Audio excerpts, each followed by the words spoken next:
you.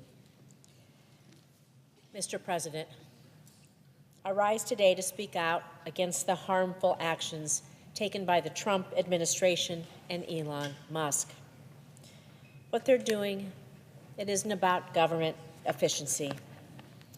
They're mass firing the men and women who help provide vital services that countless Nevadans rely on, from Medicaid to food assistance. And this is being felt in nearly every corner of our country. It's impacting our veterans who rely on the VA, our seniors who rely on Social Security and Medicare, our families who rely on Medicaid and CHIPS for their child's health care, and so many others. The actions taken by the Trump administration and Elon Musk, an unelected billionaire, are tearing at the fabric of American society. And this is no way to run a country, and the people in my state, they're being hurt in the process.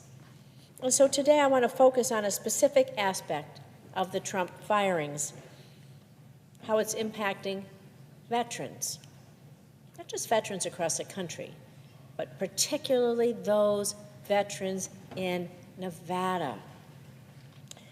Just yesterday, it was reported that Elon Musk and his DOGE tech bros are planning to cut 80,000 employees from the Department of Veterans Affairs. 80,000. This is in addition to the 1,000 VA employees they've already laid off, which included people who staff the Veterans Crisis Hotline. And so maybe Mr. Musk and his team of, like I said, teeny bopper tech bros, they don't understand the magnitude of their actions. So let me explain to them what the VA does, what the VA means. The Department of Veterans Affairs provides critical health care to the men and women who were willing to sacrifice their very lives for our nation and for their families. It provides them with the benefits that they have earned and that they, frankly, deserve. It is quite literally the least that we can, as a nation, do for our veterans. Firing those employees who work at the VA will hurt our veterans, plain and simple. It will hurt veterans not only because they rely on the VA staff, but because many of those who work at the VA are themselves veterans. VA, the largest employer of veterans in this nation. And I've heard from so many Nevadans who are feeling the direct impact of these layoffs, and today I want to share a couple of stories with you. Mark Wagstaff, a Marine Corps veteran, a proud Marine Corps veteran. He currently lives in Las Vegas. He served our country honorably for 10 years. Even after his service in our military, Mark wanted to still help others, and he transitioned into civilian public service. That's why he recently started working as a lead supply technician at the VA in Las Vegas. He is proud of his work. He is dedicated to his mission, ensuring that all medical supplies were delivered to the veterans' clinics throughout southern Nevada. And Mark, so proud of his job, so happy to be there, he did such a great job that he was promoted. When a position in administrative services in North Las Vegas opened up recently, well, he applied and he got the job. He was so happy. He's doing meaningful work as a veteran for the veterans. It meant everything to him.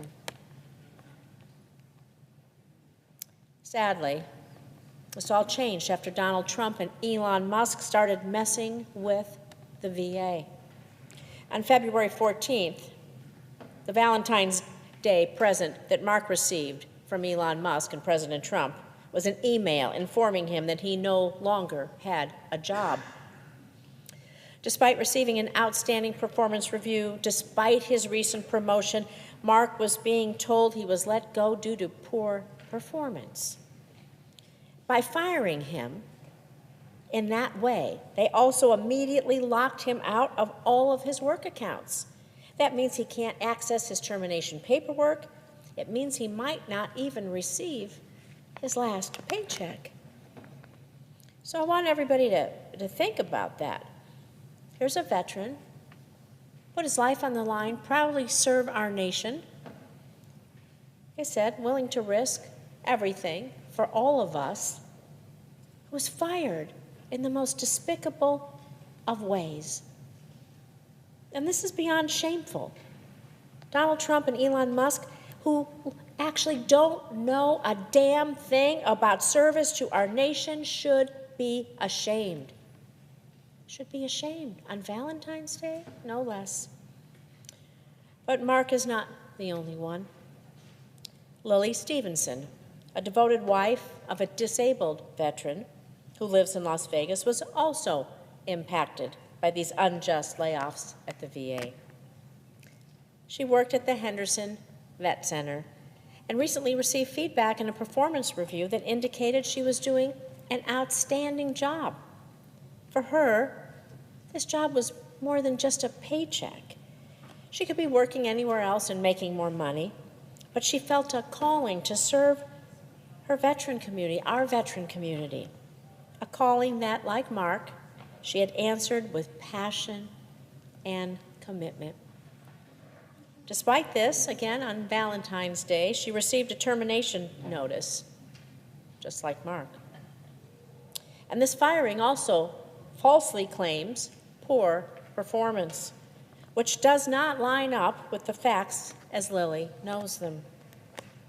Lily and her husband, her veteran husband, rely on her income from her job at the VA as their source of income. But now, without a paycheck, she worries about her ability to continue to pay her bills and make ends meet. You know, many veterans already face significant challenges in accessing the care and the services that they need. Long wait times for medical appointments, overwhelmed but dedicated staff, and a system already stretched thin that they have created barriers that delay essential care. And these layoffs, the Trump layoffs, they'll only worsen an already difficult situation. The loss of dedicated staff like Mark and Lily and so many others harms the ability of the VA to serve our veterans in a timely and effective, and I would say caring and compassionate manner. With these positions being eliminated, there'll be fewer hands to process claims, handle scheduling, and make sure that our veterans are getting the care and attention that they deserve. This is going to lead to even longer wait times for veterans, further delays in access to care, resulting in potentially worse health outcomes for our veterans. It is simply unconscionable that after years of sacrifice and service, that our veterans will suffer due to cuts being made by people like Elon Musk, who were never elected by the American people. So I urge this administration to take immediate action to halt and reverse these unnecessary and, frankly, unjust layoffs. We must always stand up for our veterans. We must always stand up for the workers who serve them. God bless our veterans. God bless our troops. I thank you, Mr. President, and I yield the floor.